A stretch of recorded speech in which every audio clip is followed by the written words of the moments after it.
Episode 2131-2135. Bab 2132, Bermain Api dan Terbakar bagian 1.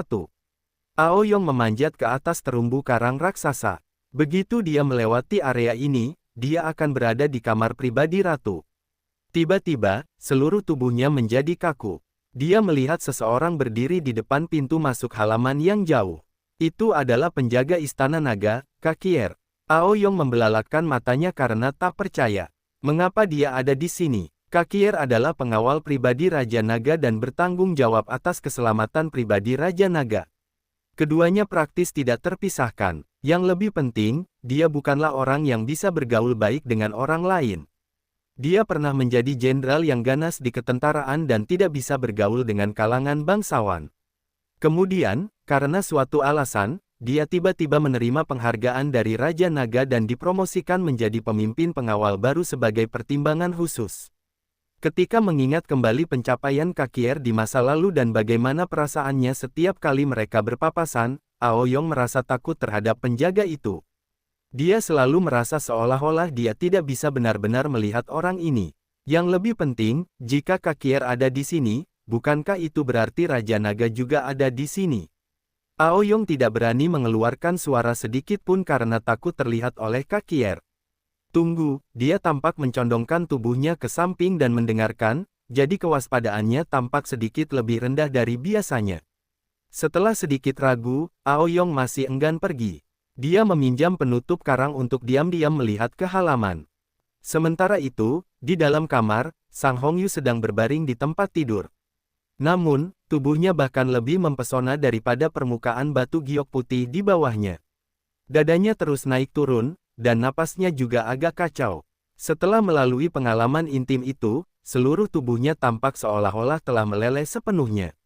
Ketika dia melihat Zuan mencapai titik kritis, matanya yang cerah dan indah memperlihatkan keterkejutan dan kegugupan. Dia secara refleks menekan tangannya dengan ringan ke dada Zuan. Suaranya sedikit bergetar saat dia berkata, "Selama bertahun-tahun ini, wanita ras putri duyung kami selalu menjaga kesetiaan dan keyakinan kami.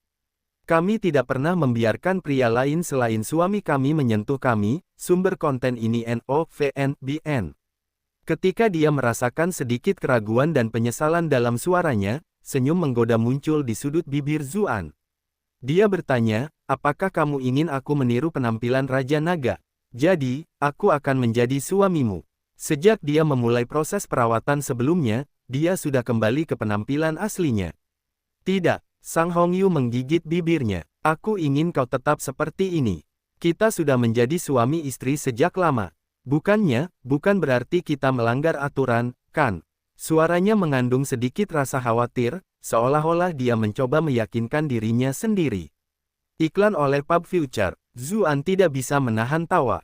Wanita cantik memang pandai berbohong, tetapi dia tidak pernah menyangka bahwa mereka akan berbohong kepada diri mereka sendiri.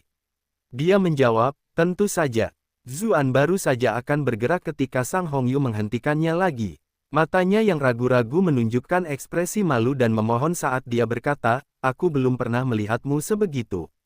Kumohon bersikaplah lembut." Napas Zuan langsung memburu. Wanita ini terus menggodanya begitu lama. Namun, sekarang setelah mereka sampai pada titik ini, sekarang dia tahu apa rasa takutnya. "Bagaimana kita tetap bisa berjalan sesuai kecepatanmu?" Hah, gelombang. Ketika mendengar suara yang seakan menyampaikan rasa sakit, namun juga penuh dengan rasa manis, seluruh tubuh Aoyong terasa seperti disambar petir. Dia bukan gadis polos, jadi bagaimana mungkin dia masih tidak tahu apa yang sedang terjadi di dalamnya. Ratu yang cantik dan lembut dalam mimpinya sedang dirusak oleh pria lain. Dia merasa seolah-olah darah mengalir keluar dari hatinya. Dia mencengkeram karang dengan kuat sekali, dan emosinya bergejolak dengan kacau. Karang yang kokoh itu hancur berkeping-keping di bawah cengkeramannya. "Siapa di sana?" Kakier telah memperhatikan aktivitas di dalam, mengangguk setelah mendengar suara-suara itu. "Begitulah seharusnya. Saya tidak tahu apa yang membuat orang ragu-ragu. Mulai sekarang, Sang Ratu berada di perahu yang sama dengan kita. Tidak ada kesempatan baginya untuk menang lagi." Tiba-tiba, dia mendengar suara berisik di dekat terumbu karang yang menarik perhatiannya. Dengan lambaian tangannya, bila pedang pribadinya melesat keluar bahkan tanpa harus ditarik terlebih dahulu. Dengan suara keras, bila pedang hitam pekat itu menusuk dalam-dalam ke terumbu karang. Aoyong merasa ngeri. Ia segera menggunakan semua kemampuannya untuk lari. Untungnya, ia telah menyiapkan harta karun transportasi, dan karena hanya ia yang tahu tentang lubang pada formasi tersebut, ia pun hampir tidak dapat melarikan diri. Kakier mengejar si penyusup tetapi gagal melacaknya. Dia tidak bisa menahan diri untuk tidak mengerutkan kening.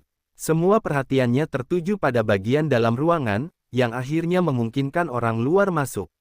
Dia tidak tahu dari mana pihak lain itu berasal dan benar-benar tidak merasa nyaman, jadi dia mengumpulkan bawahnya untuk mencari di sekitarnya. Sedangkan pihak ratu, karena mereka sudah menyelesaikan langkah pertama, tidak banyak lagi yang perlu dikhawatirkannya. Orang itu sangat cantik, dia pasti bisa menaklukkan ratu.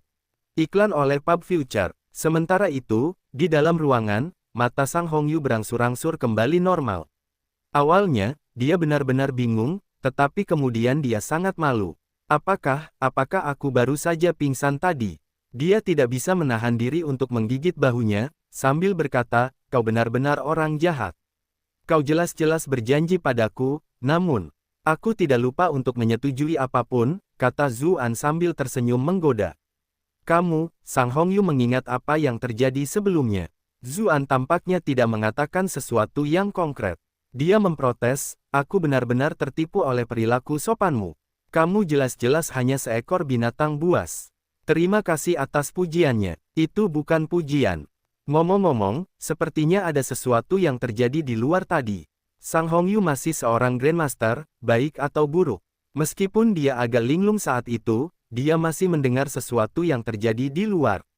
Zuan menjawab, Aoyong sangat mencintai adik iparnya sehingga entah bagaimana dia bisa sampai di sini dan ditemukan oleh Kakier, yang saat ini sedang mengejarnya.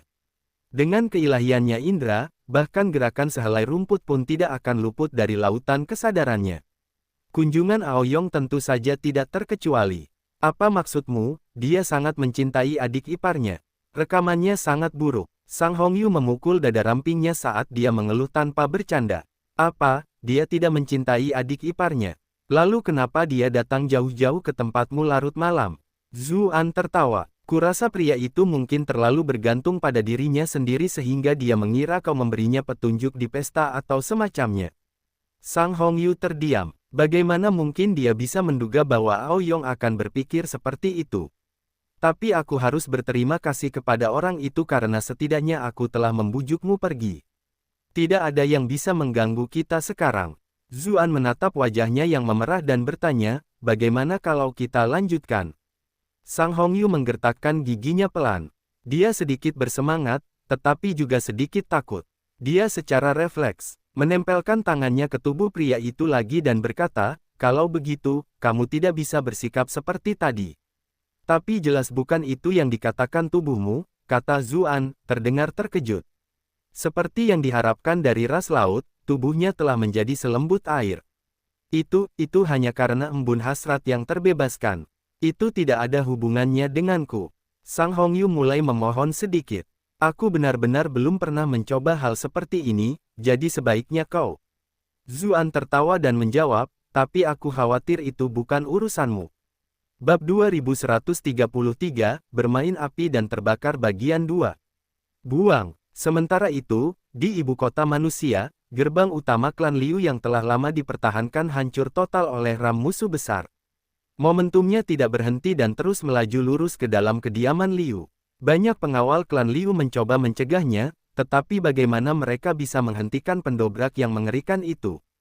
Jika mereka tidak menyingkirkannya, mereka akan langsung hancur menjadi pasta berdarah di tempat itu. Darah yang tak ada habisnya menutupi tanah. Semua orang di istana Liu jatuh dalam keputusasaan. Sebaliknya, pasukan Raja Wu segera merasakan peningkatan moral. Mereka berteriak keras saat mereka membantai orang-orang yang masuk.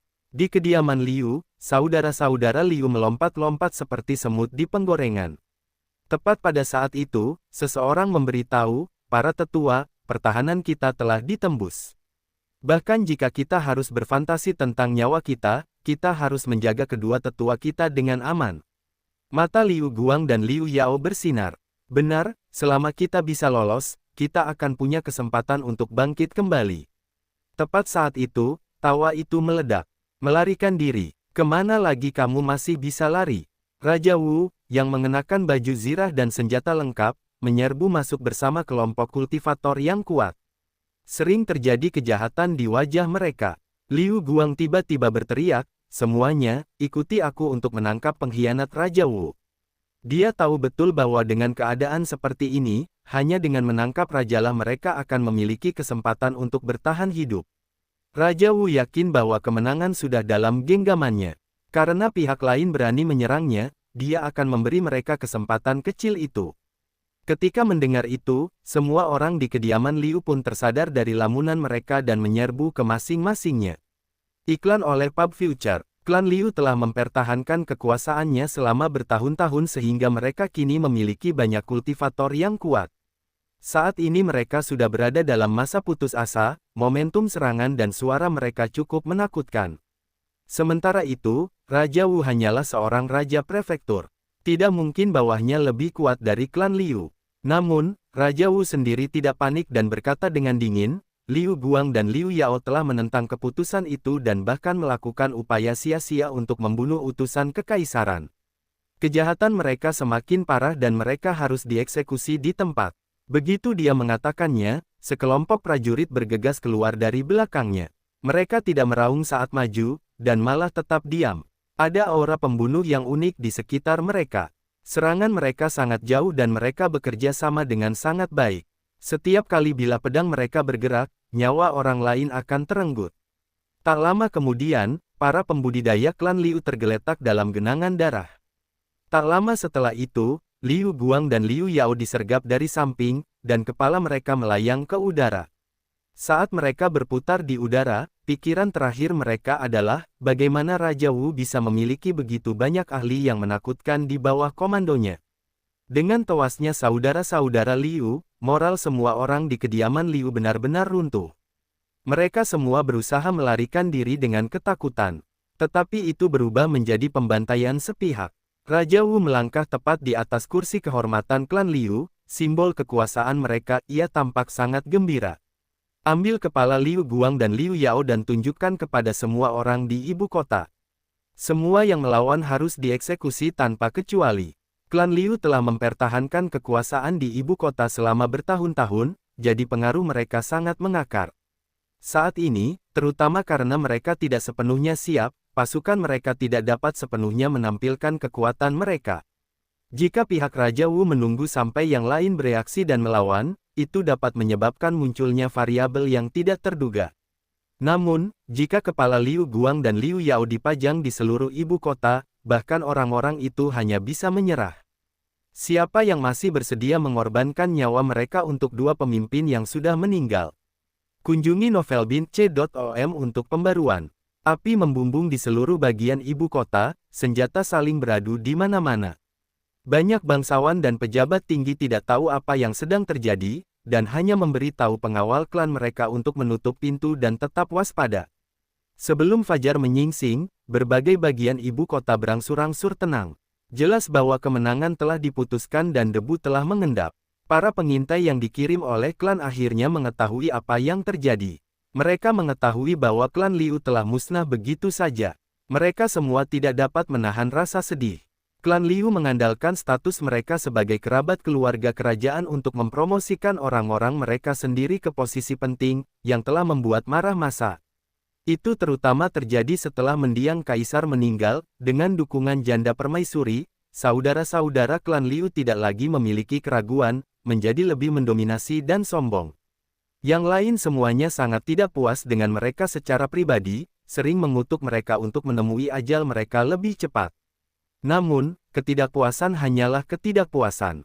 Mereka tidak menyangka bahwa klan Liu akan menemui ajalnya seperti ini.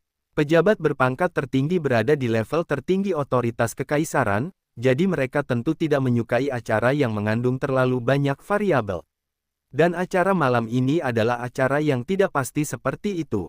Selain itu, seorang raja prefektur tampaknya juga ikut serta dalam acara tersebut. Dengan dalih ini, semua individu ambisius di bawah langit dapat mulai bergerak.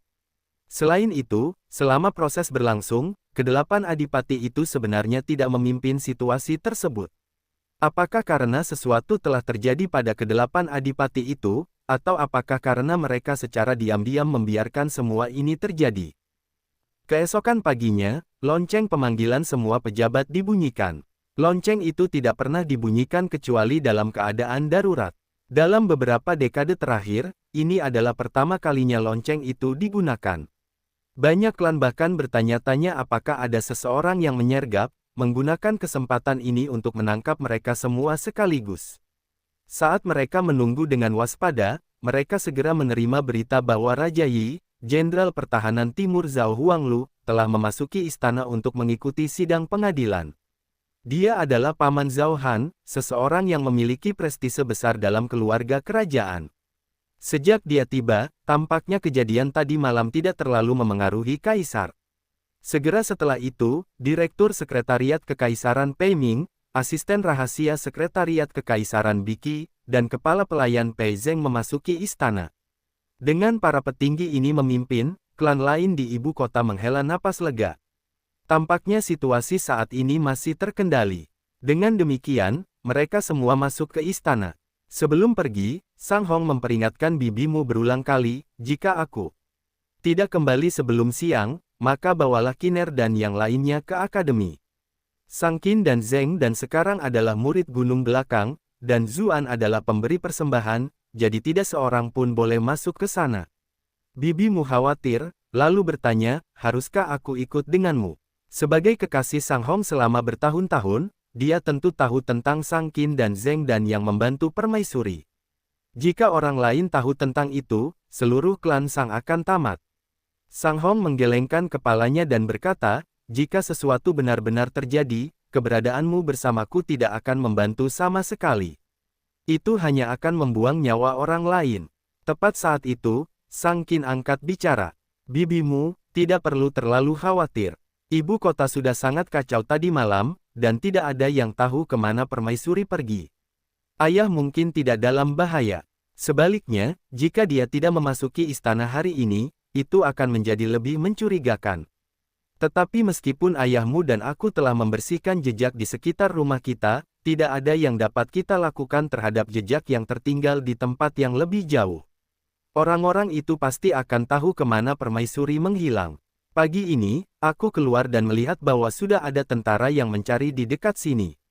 Cepat atau lambat, mereka akan datang mengetuk pintu kita, dan pada saat itu, bibimu memulai. Zheng dan terkekeh. Tidak perlu khawatir tentang itu. Demi kesenanganku sendiri selama bertahun-tahun, aku berhasil mengumpulkan beberapa orang juga. Ada cara untuk mengirim permaisuri secara diam-diam.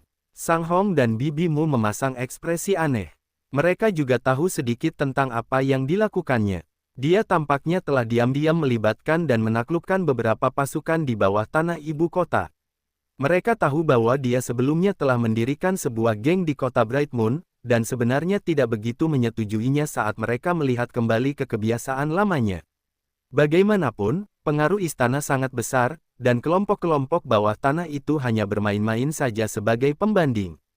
Jika berita tentang hal seperti itu tersebar, dan menantu perempuan klan Sang diidentifikasi sebagai pemimpin organisasi bawah tanah, itu pasti akan merusak reputasi mereka. Akan tetapi, tidak peduli seberapa kuat pengaruh istana, pengaruh itu tidak akan sampai ke tempat-tempat terendah. Penggunaan saluran-saluran ini untuk mengawal permaisuri sebenarnya bisa jadi sangat tepat. Ketika melihat betapa hebatnya putri dan menantunya, Sang Hong mengangguk puas. Kemudian, ia memasuki istana. Bab 2134, Skandal Gila Bagian 1. Di ruang sidang, para pejabat saling berbisik-bisik.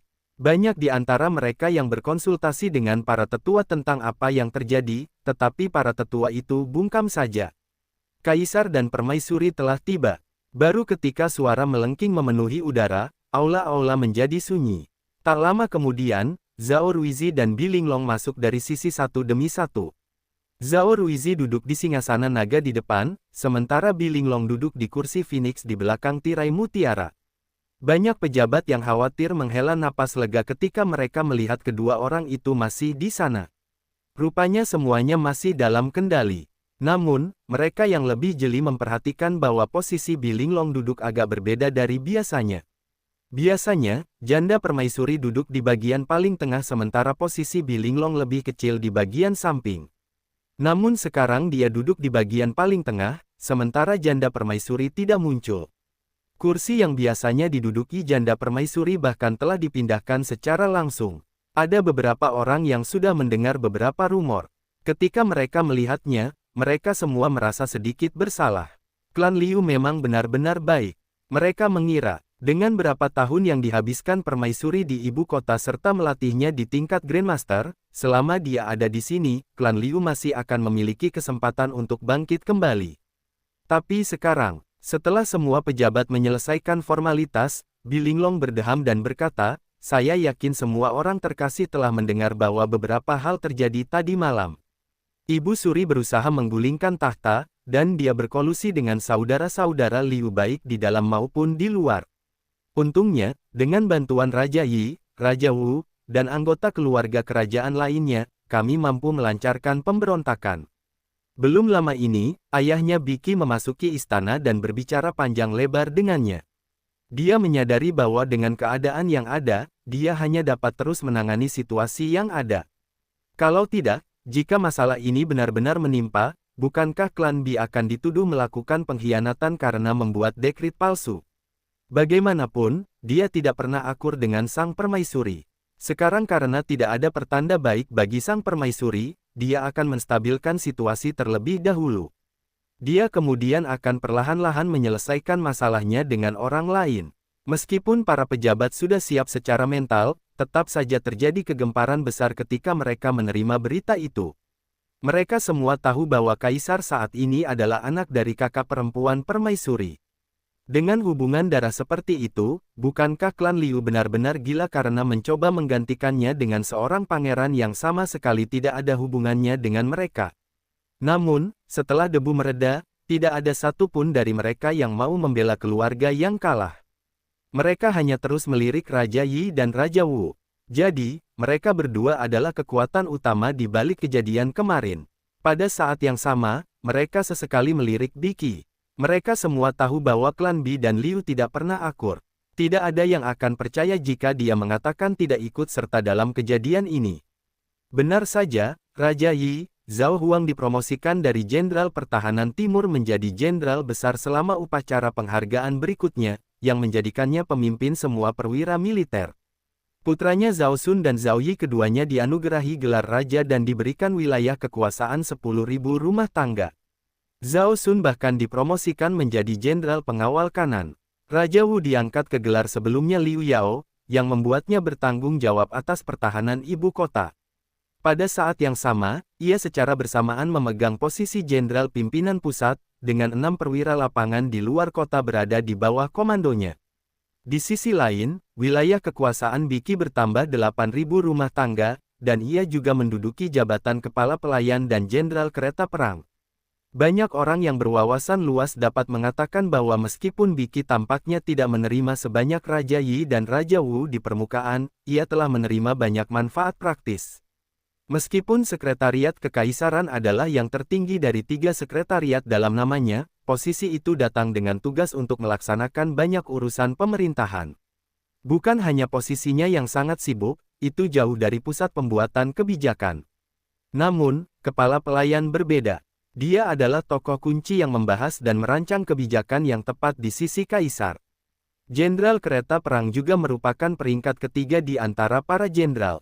Jenderal besar sekarang adalah Raja Yi, sedangkan Jenderal Penunggang Putih peringkat kedua, Raja Qi, sudah mati. Saat ini, itu hanya posisi kosong. Itu berarti posisi Biki di tentara sebenarnya adalah nomor 2. Itu juga berarti bahwa mulai sekarang, dia tidak hanya akan memiliki otoritas baik dalam militer maupun dalam pembuatan kebijakan, klan Bi juga bisa menjadi klan terdepan dan terkuat nomor 1. Setiap orang yang berpartisipasi dalam peninjauan klan Liu menerima balasan yang memuaskan. Selain itu, ada beberapa individu yang memiliki kedudukan tinggi dan terhormat yang juga menerima penghargaan. Misalnya, Komandan Kehakiman Jiang Boyang ditambahkan ke Kepala Pelayan untuk juga menjadi pusat pembuatan kebijakan. Ia juga diangkat sebagai guru kerajaan putra mahkota. Selain itu, ia diizinkan untuk menambah 500 pasukan pribadi dan pengawal kehormatan.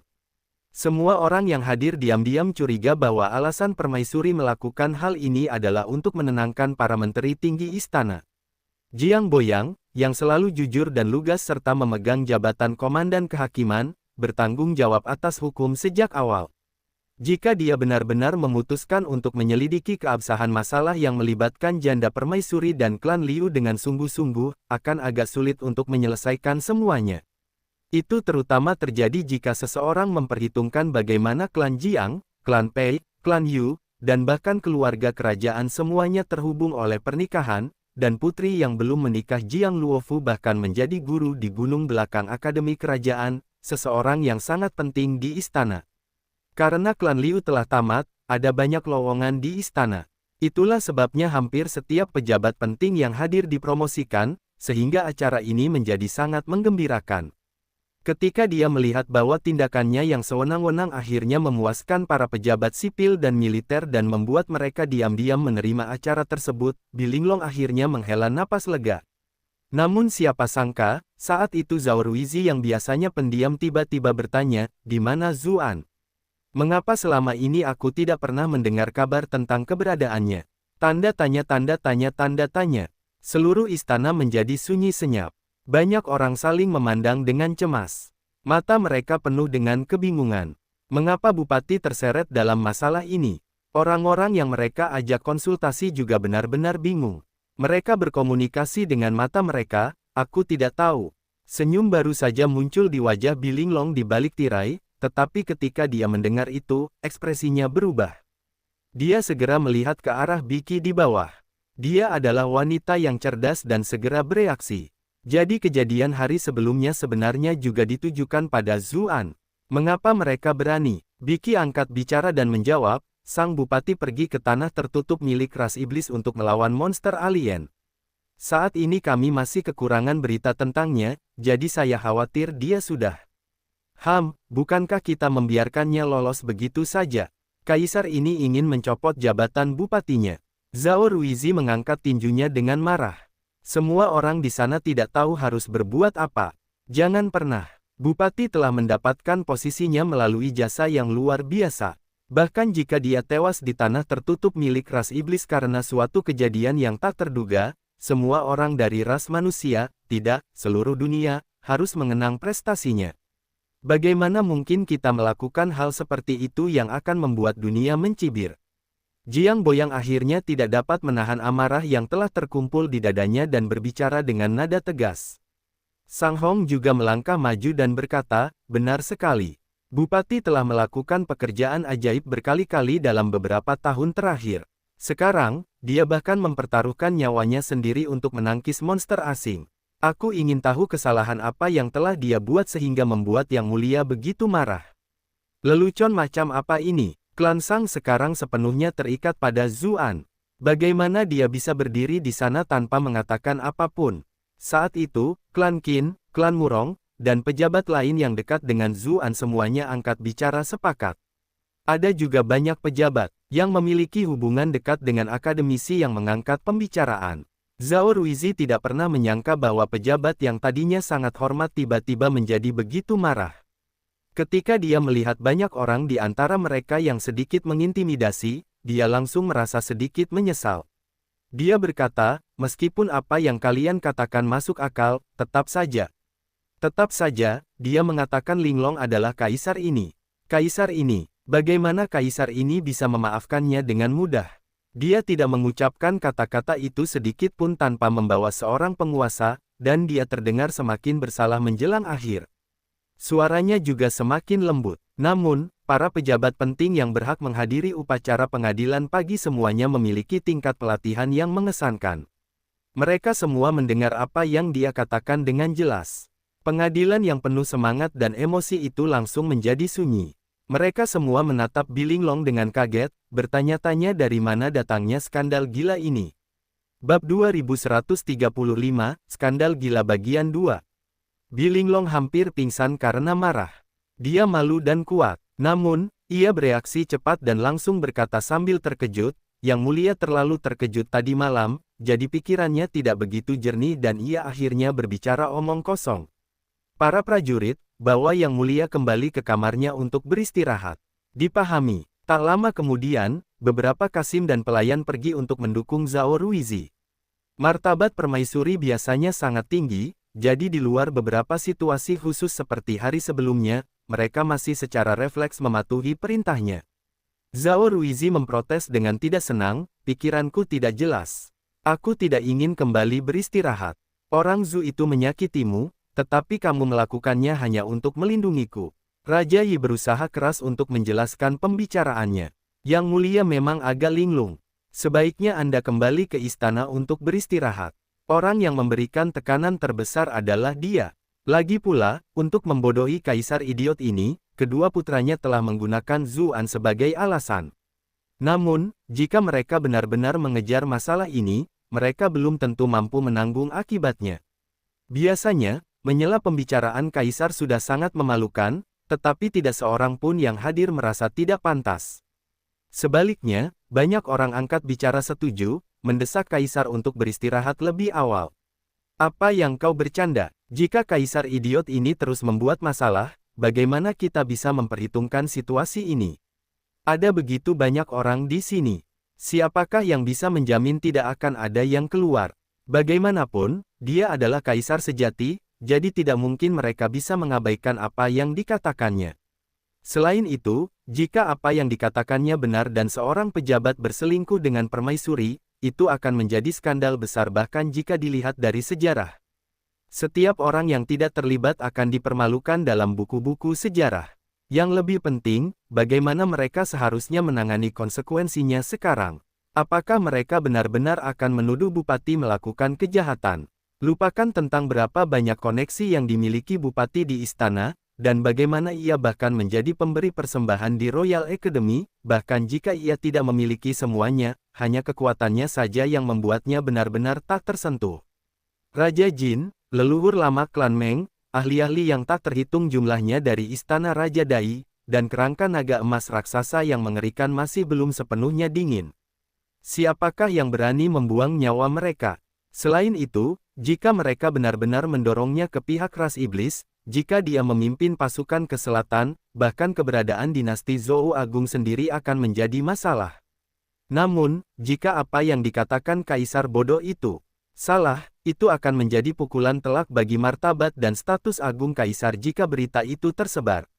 Seluruh keluarga kerajaan dan adipati istana akan menjadi bahan tertawaan. Itulah kenapa, Yang Mulia, haruskah Yang Mulia diam? Itulah yang dipikirkan hampir semua orang di pengadilan. Zhao Ruizi hendak mengatakan sesuatu yang lain, tetapi Bilinglong menatapnya dengan tatapan menakutkan dengan matanya yang berwarna phoenix. Dia segera menutup mulutnya karena takut. Sejak dia menjadi putra mahkota, dia selalu berada di bawah kendalinya. Kadang-kadang dia, seperti ibunya, memancarkan semacam tekanan alami yang mirip dengan tekanan antara kucing dan tikus. Setelah Zhao Ruizi diundang kembali ke kamarnya sebagai pelayan dan pembantu, Bilinglong menatap para pejabat sipil dan militer. Dia ingin mengatakan sesuatu, tetapi pipinya memerah. Sudah bertahun-tahun sejak dia merasa malu seperti ini.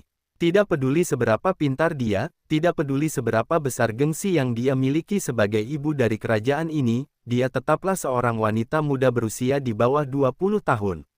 Bagaimana dia bisa menenangkan diri atas masalah seperti ini? Iklan oleh Pub Future. Dia telah memikirkan banyak skenario yang akan mengungkap hubungannya dengan Zuan, namun ini adalah satu-satunya yang tidak dapat diprediksi. Semuanya terjadi begitu tiba-tiba. Jika dia tidak berbicara, tidak ada satupun orang di sini yang berani berbicara. Mereka semua bersikap hati-hati karena takut menjadi orang jahat yang dipilih. Namun, hal ini hanya mempersulit orang-orang yang telah berbicara untuk membantu Zuan. Mereka tidak dapat terus berbicara, tetapi mereka juga tidak dapat mundur begitu saja. Sang Hong memasang ekspresi aneh. Lagi pula, dia selalu merasa sedikit kesal karena putri dan menantunya disajikan kepada Zuan dalam panci yang sama. Dia hanya bisa terus-menerus menghibur dirinya sendiri bahwa menantunya juga setengah putri, jadi mereka tidak bisa membiarkan udara yang baik mengalir ke ladang lain. Baru sekarang, ketika dia menyadari bahwa Zuan bahkan telah menjadi permaisuri, dia tiba-tiba merasa bangga. Putri dan menantunya sendiri adalah saudara perempuan dengan permaisuri saat ini. Wajah Jiang Boyang juga menjadi penuh ekspresi. Meskipun dia tahu sifat nakal anak itu yang tak ada bandingannya, dia tidak pernah menyangka Zuan benar-benar begitu kurang ajar dan bahkan menyentuh permaisuri. Tidak, saya harus memastikan putri saya menjaga jarak sedikit darinya. Bagaimanapun, Jiang Luofu telah mengenal Zuan di kota Bright Moon, dan sekarang dia bekerja di bawah bimbingannya di Akademi Kerajaan.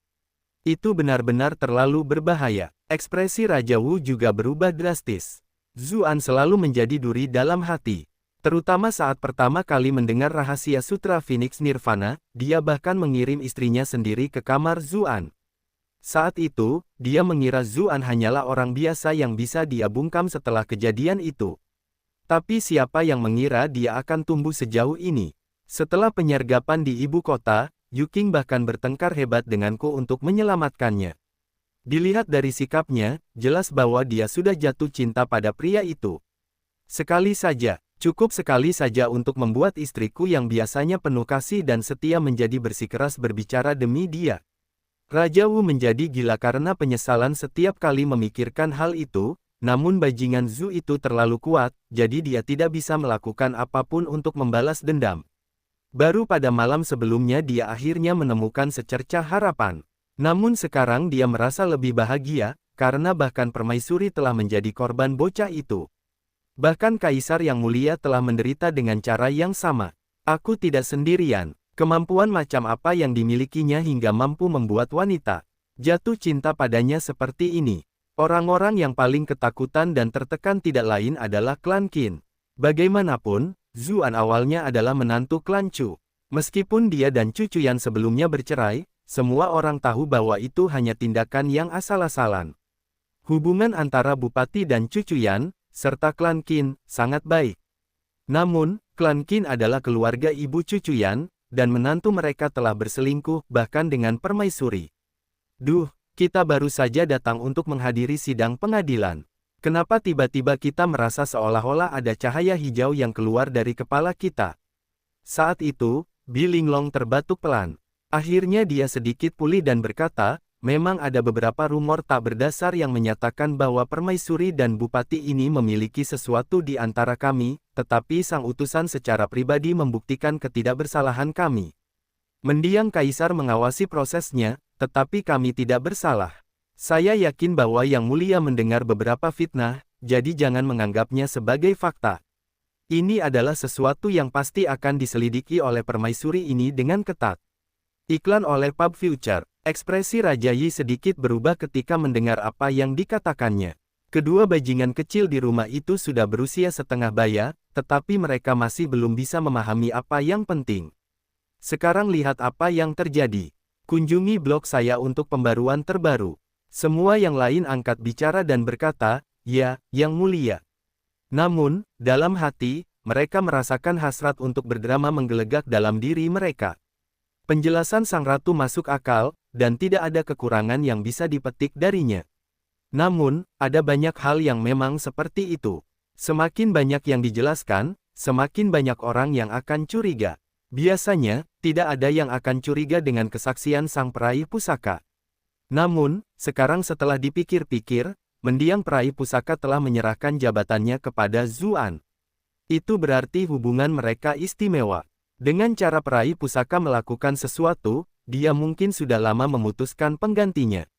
Jadi setelah rumor itu dimulai, untuk melindungi Zuan, apa masalahnya dengan berbohong?